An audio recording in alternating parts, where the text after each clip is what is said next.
Hello everyone, welcome back to my channel. Generally आज की video में हम डिस्कस करेंगे हमारे subject biochemistry in second semester. Unit 1 carbohydrate हम लोग डिस्कस कर चुके हैं। वीडियो अपलोडेड है चैनल पे, अगर आपने उसको नहीं देखा तो देख लीजिए और नोट्स आपको मिल जाएंगे टेलीग्राम चैनल पे। आज हम डिस्कस करेंगे unit 2 lipids. So without wasting our time let us start.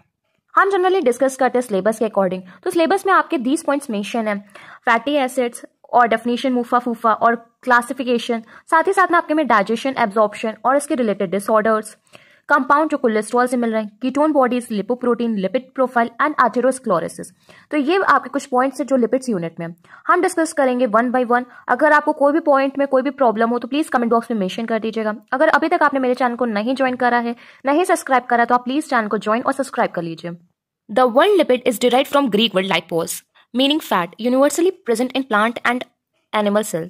अगर मैं बात करूं लिपिड, लिपिड का जनरल मीनिंग क्या होता है? फैट होता है। जो वर्ल्ड लिपिड है वो कहां से डिराइव हुआ है? ग्रीक वर्ड से। ग्रीक वर्ड में उसको क्या कहते हैं? लाइपोस, जिसका मतलब ही है फैट। फैट आपको पता है हर किसी में प्रेजेंट होता है, चाहे वो प्लांट हो चाहे वो एनिमल सेल हो, किसी में भी आपको फैट मिल जाएगा। जनरली अगर हम लोग बात करें नेचुरली कैसे वो अकर होता है, तो वैक्स के फॉर्म में, ग्रीस के फॉर्म में और ऑयल के फॉर्म में। जो लिपिड्स या आप कह सकते हो फैट होते हैं वो हाइड्रोफोबिक इन नेचर होता है। हाइड्रोफोबिक का मतलब होता है वाटर हेटिंग, वो वाटर सॉल्युबल नहीं होते हैं। आप जानते हैं जो फैट होता है वो कभी भी पानी में घुलता नहीं। जैसे कि आप तुरंत एक एग्जांपल देख सकते हैं ऑयल और वाटर का। आप वाटर में ऑयल को ऐड करेंगे तो वो दोनों मिक्स नहीं करेंगे, ऑयल सेपरेट रहेगा वाटर से। तो आप इससे एक पॉइंट कर सकते हैं मैंने मेंशन कि जो आपके लिपिड्स होते हैं या फैट्स होते हैं वो हाइड्रोफोबिक इन नेचर होते हैं। तो इंट्रोडक्शन में बस आपके लिए ये 2 पॉइंट्स इंपॉर्टेंट है। Next, classification of lipids. Classification of lipids आपके सिलेबस में मेंशन नहीं है, बट अगर ठाकुर बुक में है तो आप उसको जरूर पढ़िएगा, क्योंकि कुछ एक्स्ट्रा चीजें मेमोराइज के लिए बेटर होती है। आपके में पूरी यूनिट लिपिड है, इसलिए मैं कह रही हूँ। अगर मैं बात करूँ क्लासिफिकेशन ऑफ लिपिड्स या फिर कार्बोहाइड्रेट या प्रोटीन या फैटी एसिड, तो किसी का भी क्लासिफिकेशन आ सकता है। फिर वो आपके लिए अप्लाइड न्यूट्रिशन में भी हेल्पफुल होगा और आपकी बायोकेमिस्ट्री में भी। तो जो क्लासिफिकेशन लिपिड्स में है वो ब्लोर ने दिया था 1943 में। इन्होंने किस बेसिस पे दिया था? केमिकल कंपोजिशन के बेसिस पे। जो वो लिपिड्स होता है वो 3 टाइप्स में डिराइव, मतलब 3 टाइप्स में आगे कन्वर्ट होता है। सबसे पहले सिंपल लिपिड, उसी को हम लोग होमोलिपिड्स भी कहते हैं। होमो का मतलब होता है सेम। कंपाउंड लिपिड्स, और उसी को हम लोग कहते हैं हेट्रोलिपिड्स। हेट्रो का मतलब होता है डिफरेंट। नेक्स्ट आपका आएगा डिराइव्ड लिपिड्स। डिराइव्ड लिपिड्स आपके कहां से डिराइव होंगे? नेक्स्ट लिपिड्स है जैसे कि सिंपल और कंपाउंड। तो सिंपल और कंपाउंड और डिराइव भी आगे चल के डिवीजन कर रहे हैं। जैसे कि सिंपल लिपिड्स के अंदर आपके आ जाएंगे fats, oil, waxes. Next compound में आपको मिलेंगे फॉस्फोलिपिड्स, ग्लाइकोलिपिड्स। डिराइव में आपको मिलेंगे steroids and terpenes and carotenoids. तो अगर आपके में क्लासिफिकेशन आता है तो आप पहले बताएंगे कि ये ब्लोर 1943 में दिया था। इनका बेसिस क्या था? केमिकल कंपोजिशन था। और जैसे कि ये चार्ट बना सेम आपको वैसे बना देना। बस फर्क कितना? फैट्स और ऑयल्स में आप देख रहे हो 2 पॉइंट मेंशन करे, एक में है सिंपल ट्राइग्लिसराइड्स और दूसरे में मिक्स्ड। तो जो आपको लर्न हो जाए वैसा आप लिख दीजिएगा। फॉर एग्जाम्पल वैक्सेस में सबसे इजी आपको याद होगा वैक्स होता है वी वैक्स, तो आप वो लिख दीजिएगा। फॉस्फोलिपिड में आप फॉस्फोग्लिसराइड्स मेंशन कर दीजिए। ग्लाइको में केराटिन, नर्वोन, जो आपको इजी लगे, क्योंकि एग्जांपल आपको अपने अकॉर्डिंग लिखना है, जो आपको एग्जाम टाइम तक याद रहे या फिर जो रिवीजन में आपको याद हो पहले से, तो आप उसको मेंशन कर दीजिएगा। अब हम इसको डिस्कस करते हैं डिटेल में। अगर मैं बात करूँ सिंपल लिपिड्स, सिंपल लिपिड्स में क्या होता है? जनरली ईस्टर्स होते हैं फैटी एसिड्स के, जिसमें अल्कोहल भी प्रेजेंट होता है, बट उसके कोई और अदर सब्सटेंस नहीं होते हैं। तो एक मैंने साइड में लिखा है OH + FA + OG। इसका मतलब है उसमें आपके अल्कोहल प्रेजेंट होगा, FA मतलब फैटी एसिड्स प्रेजेंट होंगे और नो अदर सब्सटेंस प्रेजेंट होंगे। तो ये आपके आ जाएंगे सिंपल लिपिड्स। जनरली बायोकेमिस्ट्री में बायो प्लस केमिस्ट्री, इसका मतलब बायोलॉजी आपको समझनी है, केमिस्ट्री आपको लर्न करनी है। अभी जो इंट्रोडक्शन पार्ट है वो आपको लर्न करना है, जो अभी आपका डाइजेशन, एब्जॉर्प्शन, मेटाबॉलिज्म आएगा वो आपको समझना है। नेक्स्ट क्या? कंपाउंड। तो कंपाउंड में सेम वैसे ही रहेगा कि ईस्टर्स होते हैं, फैटी एसिड्स के अल्कोहल होते हैं, बस फर्क कितना है, जो अदर ग्रुप नहीं प्रेजेंट है सिंपल लिपिड में वही अदर ग्रुप ज्वाइन हो जाएंगे। अब जब अदर ग्रुप होंगे तो वही एक सिंपल सा मॉलिक्यूल किसमें कन्वर्ट हो जाएगा? कॉम्प्लेक्स में, उसको हम लोग कहेंगे कंपाउंड। फिर कन्वर्ट होगा फॉस्फोलिपिड में और ग्लाइकोलिपिड में। अगर ग्लाइकोलिपिड में होगा तो उसमें क्या होगा? आपके कार्बोहाइड्रेट होंगे, सिफ्नोगोसिन्स होंगे। और अगर बात करूँ फॉस्फोलिपिड्स की तो उसमें साथ में क्या होगा? Phosphoric acid. एग्जाम्पल जो आपको ईजी लगे वो आप लर्न कर लीजिए अपने अकॉर्डिंग। नेक्स्ट आपका पॉइंट है डिराइव्ड लिपिड। डिराइव्ड लिपिड जो आपके होंगे वो कहां से डिराइव्ड होंगे? सिंपल और कंपाउंड लिपिड से। बट ये डेरिवेटिव्स हैं, इसका मतलब इन दोनों का हाइड्रोलिसिस हुआ है। मैंने आपको समझा दिया, अब आप डेफिनेशन पढ़ेंगे तो आपको इजीली समझ में आएगा। डिराइव्ड लिपिड्स की डेफिनेशन है these are hydrolyzed derivative of simple और कंपाउंड लिपिड्स।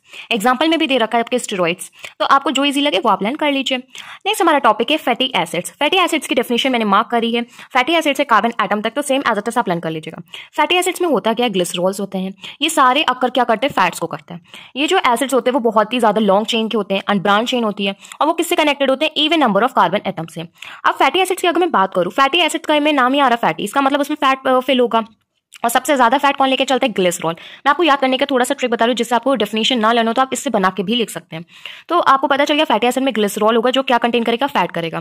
फैटी एसिड्स मतलब कि आपकी बॉडी में बहुत सारे फैट्स हैं, तो लॉन्ग चेन है, वो लॉन्ग चेन अनब्रांच होगी। फॉर एग्जाम्पल हेड टू वो सीधी तो नहीं जाएगी, राइट, टेढ़ी बेढ़ी जाएगी, इसलिए इसका मतलब क्या है? वो अनब्रांच रहेगी। तो आप इस तरीके से इसको याद कर सकते हैं। नेक्स्ट इसका क्लासिफिकेशन है। क्लासिफिकेशन फैटी एसिड्स का अलग से आता है और क्लासिफिकेशन लिपिड्स का अलग आता है, तो आपको दोनों तैयार करना है। इसमें भी जो क्लासिफिकेशन होगा वो केमिकल के बेसिस पे होगा। फैटी एसिड्स क्लासिफाई होंगे दो में, एक सैचुरेटेड फैटी एसिड्स होता है, एक अनसैचुरेटेड फैटी एसिड होता है। जो अनसैचुरेटेड फैटी एसिड होता है वो फर्दर 4 में डिवाइड करता है, सिस, ट्रांस, मूफा एंड फूफा। अब हम डिटेल में पढ़ेंगे तो भी आपको क्लियर हो जाएगा। सबसे पहले डिस्कस करते हैं केमिकल क्लासिफिकेशन के सैचुरेटेड फैटी एसिड्स को। सैचुरेटेड फैटी एसिड की अगर मैं बात करूं सिंपली, इसमें क्या होता है? इसमें सिंगल बॉन्ड होता है। आपने केमिस्ट्री पढ़ी है तो आपको पता है, एक लाइन बनी होती है तो उसको हम लोग कहते हैं सिंगल बॉन्ड। तो सिंगल बॉन्ड होता है, फंक्शनल ग्रुप प्रेजेंट होता है। अगर ये प्रेजेंट है तो वो कैसे होंगे? फैटी एसिड्स होंगे, सैचुरेटेड होंगे। और सैचुरेटेड का मतलब क्या होता है? मैक्सिमम हाइड्रोजन होगा। नेक्स्ट आप देख रहे हो नेक्स्ट पैरा में सैचुरेटेड फैटी एसिड्स के कि वो डिवाइड होते हैं फर्दर, कैसे? शॉर्ट चेन में, मीडियम चेन में, लॉन्ग चेन में और वेरी लॉन्ग चेन में। तो चेन में डिवीजन किस पे होगा? कार्बन के एटम पे। अगर कार्बन के एटम 2 से 6 तक होंगे तो वो शॉर्ट चेन में आएगा, मीडियम में 8 से 10, लॉन्ग में 12 से 22 और 22 से आगे मतलब कि 24 से जब जाएगा तो वो आपका होगा वेरी लॉन्ग चेन। और अगर आप देख रहे हो तो 22 के बाद हम लोगों ने 23 को क्यों स्किप करा? क्योंकि हम लोग इवन नंबर की बात करते हैं फैटी एसिड्स में। तो सैचुरेटेड में आपको ये लर्न करना है। एग्जाम्पल में कुछ नेम दे रखा है, जो आपको लर्न हो जाए वो लर्न कर लीजिए। मैंने ब्यूटेरिक एसिड को लर्न करता, इजी था। IUPAC नेम और केमिकल स्ट्रक्चर लर्न करने की कोई जरूरत नहीं है। सैचुरेटेड फैटी एसिड्स के सोर्सेज और क्लिनिकल सिग्निफिकेंस। सोर्स का मतलब होता है कि सैचुरेटेड फैटी एसिड्स हमें कहां से मिलता है? तो सैचुरेटेड फैटी एसिड्स हम लोगों को क्रीम, चीज, बटर, मतलब कि इनडायरेक्टली हम लोगों को एनिमल प्रोडक्ट से मिलता है। क्लिनिकल सिग्निफिकेंस की बात करूं तो जो ये सैचुरेटेड फैटी एसिड हम लोग लेते हैं, इसकी वजह से हमारा कोलेस्ट्रॉल लेवल बढ़ सकता है। और कोलेस्ट्रॉल लेवल क्या करता है? जो आर्टरीज होती हैं उसमें ऑब्स्ट्रक्शन क्रिएट करता है, जिसकी वजह से आपको कोरोनरी हार्ट डिसीजेस हो सकती हैं। तो आप कभी भी अगर क्लासिफिकेशन आता है तो फैटी एसिड्स की डेफिनेशन लिखेंगे, क्लासिफिकेशन का वो चार्ट बनाएंगे, चार्ट बनाने का सैचुरेटेड फैटी एसिड्स को लिखेंगे, उसके बाद में उसके सोर्सेज और क्लिनिकल सिग्निफिकेंस। नेक्स्ट आपका है unsaturated fatty acids. Unsaturated fatty acids की बात करूं, इसमें 1 और मोर डबल बॉन्ड होंगे। मैंने साइड में मेंशन भी कर रखा है, सिंगल और डबल बॉन्ड को केमिस्ट्री में ऐसे ही करते हैं, राइट। तो इसमें फंक्शनल ग्रुप प्रेजेंट होगा, तो वो क्या होगा? आपका unsaturated fatty acid. Unsaturated fatty acids के टाइप्स होते हैं। सबसे पहला टाइप है trans fatty acid. Trans fatty acid में इसमें सिंगल डबल बॉन्ड होंगे और इसमें भी सेम क्या आपको सोर्स मिलना है? Butter oil. क्लिनिकल सिग्निफिकेंस क्या है? सेम एज आपका रहेगा सैचुरेटेड का, ये भी कोलेस्ट्रॉल लेवल को बढ़ाएगा, जिससे डिजीजेज होंगी। आप जानते हैं कि हाइपर कोलेस्ट्रोलेमिया, एथेरोस्क्लेरोसिस, ये सब फैट डिसीजेज होती हैं एक्यूमुलेशन की वजह से। तो ट्रांस आपका सैचुरेटेड में रहेगा, बस फर्क इतना है कि सैचुरेटेड में सिंगल बॉन्ड था और ट्रांस में आपको डबल बॉन्ड भी मिल रहा है। नेक्स्ट आपका है सिस फैटी एसिड। सिस फैटी एसिड में सिर्फ वो सिर्फ क्या रहेगा? डबल बॉन्ड्स रहेंगे। मूफा एंड फूफा बहुत इंपॉर्टेंट है। मूफा एंड फूफा में कभी कभार बायोकेमिस्ट्री में डिफरेंस भी आ जाता है, आप अभी से मार्क कर लीजिए, मोस्ट इंपॉर्टेंट। या तो लिपिड्स में आपको क्लासिफिकेशन मिल जाएगा लिपिड फैटी एसिड, या फिर सेपरेटली आपसे मूफा फूफा पूछ लेते हैं। मूफा का फुल फॉर्म है मोनो अनसैचुरेटेड फैटी एसिड। इसमें क्या होता है? इसको हम लोग हेल्दी फैट मॉलिक्यूल्स कहते हैं। मतलब कि अगर आप इनटेक ले रहे हैं मूफा और फूफा का तो वो आपके लिए हेल्दी है। सिंगल डबल बॉन्ड प्रेजेंट होता है। नेक्स्ट अगर मैं बात करूं, इसमें आपको जो डिफरेंस मिलता है वो सोर्सेज और क्लिनिकल सिग्निफिकेंस पे भी मिलता है।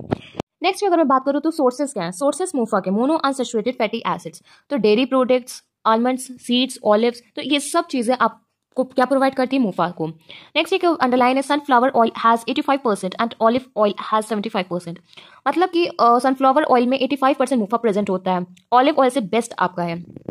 क्लिनिकल सिग्निफिकेंस की बात करूं तो ये आपकी बॉडी में एक्स्ट्रा कैलोरीज नहीं करता है, गेन नहीं करता है, साथ ही साथ वेट लॉस में हेल्प करता है। मूफा हमारे लिए क्या हेल्प करता है? जैसे कि बहुत सीवियर डिजीजेस होती है like cancer, inflammation, insulin resistance, diabetes mellitus, तो वो सब चीजें आपको कौन हेल्प करता है बचाने के लिए? मूफा। ये एलडीएल ऑक्सीडेशन को प्रिवेंट करता है, जिसकी वजह से एथेरोस्क्लेरोसिस जैसी डिजीजेस नहीं होती हमारी बॉडीज में। नेक्स्ट पॉइंट है पॉली अनसैचुरेटेड फैटी एसिड्स। इसमें जनरली क्या होता है? ओमेगा 3 एंड ओमेगा 6 की फूफा फैमिलीज प्रेजेंट होती है। ये भी एक हेल्दी मॉलिक्यूल की तरह वर्क करता है। अब ये ओमेगा 3 ओमेगा 6 फैटी एसिड्स आपके क्या हो जाएंगे? सोर्सेज हो जाएंगे। ओमेगा 3 आपको फिश, चिया सीड्स से मिलता है, फ्लैक्स सीड्स, जितना भी आपको सीड्स वर्क रहता है वो आपको क्या मिलता है? ओमेगा 3। ओमेगा 6 फैटी एसिड्स के लिए आप ले सकते हैं pumpkin seeds, almonds, grain, eggs, एज जैसी आपकी डाइट हो उस अकॉर्डिंग आप चूज कर सकते हैं। क्लिनिकल सिग्निफिकेंस की बात करूं, जो पूफा है वो इंक्लूड करता है लिनोनोइक एंड लिनोनिक एसिड्स के लिए। इसमें क्या होता है? 2 डबल बॉन्ड्स होते हैं, 3 डबल बॉन्ड्स होते हैं अकॉर्डिंग टू द स्ट्रक्चर। साथ ही साथ ये अराकिडोनिक एसिड्स में भी हेल्प करता है। ये सारी चीजें आपकी बॉडी में वेट लॉस और लोअर रिस्क फैक्टर के लिए हेल्प करती हैं। साथ ही साथ जो अनसैचुरेटेड फैटी एसिड्स हैं वो ओमेगा 3 और ओमेगा 6 फैमिली के अकॉर्डिंग है। जो अराकिडोनिक एसिड है वो बिल्ड करेगा प्रोस्टाग्लैंडिन्स आपकी बॉडी में। जो पेंटेनोइक एसिड जो कि ओमेगा 3 अनसैचुरेटेड फैटी एसिड वो आपको कहां से मिलेगा? फिश से मिलेगा, और वो आपके लिए बहुत इंपॉर्टेंट है एज अ न्यूट्रिशन पर्पस। लोगों ने बुक से डिस्कस करा, अब मैं आपको शॉर्टली नोट से डिस्कस करा देती हूँ मोफा फूफा को। अगर मैं बात करूँ मोफा, मोनोअनसैचुरेटेड फैटी एसिड्स के 3 पॉइंट्स मैंने मेंशन करे, ये आपके मोस्ट इंपॉर्टेंट है। सबसे पहले इसमें 1 डबल बॉन्ड प्रेजेंट होता है, ये हेल्दी फैट मॉलिक्यूल है, ये लिक्विड रहता है रूम टेम्परेचर पे। अगर मैं बात करूँ इसके सोर्सेज की, तो dairy products, seed, almond and olive oil. Olive oil में 75% एंड सनफ्लावर ऑयल में 85% है। क्लिनिकल सिग्निफिकेंस की बात करें तो ये रिड्यूस करता है हार्ट डिजीजेस को, लो रिस्क करता है कैंसर को, वेट लॉस में हेल्प करता है और एलडीएल ऑक्सीडेशन को प्रिवेंट करता है। नेक्स्ट आपका है पॉलीअनसैचुरेटेड फैटी एसिड। ये लिक्विड रहता है रूम टेम्परेचर पे, ये सिंगल डबल बॉन्ड है, बट फर्क इसमें क्या, ये क्या कंटेन करता है, omega 3 fatty acid and omega 6 fatty acid. Omega 3 का सोर्स क्या है, chia seeds, flax seeds. Omega 6 का egg, pumpkin, nuts, grain. Clinical significance की अगर मैं बात करूं तो ओमेगा 3 से आपको लिनोनिक मिल जाएगा और ओमेगा 6 से आपको लिलोइक एंड अराकिडोनिक मिलेगा। ओमेगा 9 से आपको ओलिक एसिड्स मिलेगा। तो ये क्लिनिकल सिग्निफिकेंस आपके फूफा एंड मूफा के मैंने आपको बहुत ही सिंपली वे में एक्सप्लेन कर दिया। अब आपको इजीली लर्न हो जाएगा मूफा एंड फूफा। नेक्स्ट हम डिवीजन पढ़ेंगे न्यूट्रिशनल क्लासिफिकेशन के अकॉर्डिंग। अभी हम लोग डिस्कस करें फैटी एसिड्स, आप कंफ्यूज मत होइएगा। फैटी एसिड्स में एक होता है सैचुरेटेड अनसैचुरेटेड, अब होगा इनिशियल नॉन इनिशियल। इनिशियल की अगर मैं बात करूं, इनिशियल फैटी एसिड्स ऐसे फैटी एसिड जो आपकी बॉडी प्रोड्यूस नहीं करती, वो आपके लिए इनिशियल। इसका मतलब आप उसको कहां से लोगे, बाहर से लोगे, आप अपनी डाइट में लोगे। इसकी डेफिशिएंसी की वजह से बहुत सी प्रॉब्लम हो सकती है, आपकी डेवलपमेंट गिर सकता है, आपका गिर सकता है। इसका मतलब है डेवलपमेंट आपकी बॉडी का डिक्रीज हो जाएगा। आप डाइट से अनकॉन्शियस होने लगो तो आपका ब्रेन फंक्शनिंग रिड्यूस हो जाएगी, आपको रेटिना प्रॉब्लम्स होंगी, रेटिना मतलब कि आई रिलेटेड प्रॉब्लम्स, आपका लीवर कैसा हो जाएगा, फैटी हो जाएगा। तो ये क्लिनिकल सिग्निफिकेंस है। एज पर नीड आपको जो पॉइंट इजी लगे वो आप लर्न कर सकते हो, बट मेरे अकॉर्डिंग अगर आपको फैटी एसिड समझ में आएगा तो ये पॉइंट्स आप अपनी लैंग्वेज में भी लिख सकते हैं। नेक्स्ट है हमारा non initial fatty acid. Generally ये फैटी एसिड्स हमारी बॉडी में जनरेट होते हैं, इसका मतलब हमारी बॉडी में लार्ज क्वांटिटीज में प्रेजेंट होते हैं।